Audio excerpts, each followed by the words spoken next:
Hello guys, welcome back to my channel. My name is Asma. তোমরা সবাই কেমন আছো? আশা করি ভালো আছো, আমরাও ভালো আছি।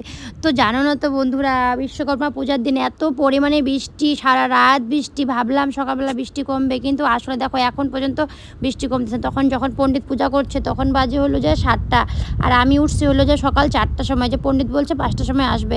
তাই সকালবেলা উঠে খালি পূজা এসে তো হবে না, বাসি কাজও তো সারতে লাগবে, বাসন মাজা, উঠোন ঝাড়ু, সব কাজে ছাড়তে লাগে। পরে এগুলো করতে করতে 6টা বাজে গেছে, তবু পণ্ডিতের কোনো খবরে নাই। তারপরে পণ্ডিত আসলে 7টার সময়, তারপর পুজো টুজো করলাম।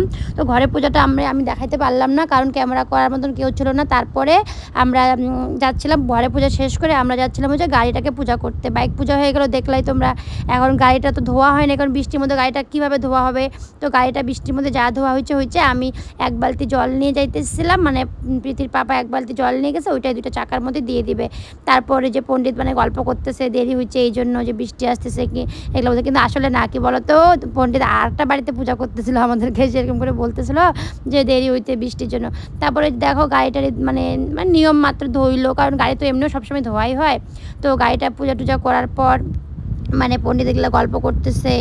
তো এখন হচ্ছে গাড়িটাকে পূজা করবে, সিঁদুর লাগাবে, মালা পরাবে, আর মানে কী করে তোমরা দেখতে থাকো।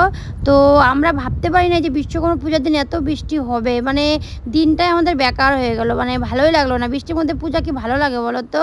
কী সুন্দর রৌদ্র উঠতো, ঠিক আছে, এখন যেরকম রৌদ্র সেরকম তখন যেরকম রৌদ্র উঠতো তার ভালো হতো। তো আমি এগুলো হাসতেছি, গল্প করতেছি যে কী পাখির বাবা, কেমন বৃষ্টির মধ্যে ভিজতেছি, আজ আর তো কাপড় চোপড় সব ভেজা, মানে ভিজে গেলাম আর কি। তো ওই যে মালা টালা পরাচ্ছে, মানে নিয়ম মাত্র, খালি মানে নিয়ম লাগায় রাখবে মালাটাকে, বাস আর কিছু না। তো ভিডিওটা কেমন লাগছে একটু কমেন্টে জানাবা। তো ভালো লাগলে একটু লাইক কমেন্ট শেয়ার করে দিবা। Tata, bye bye.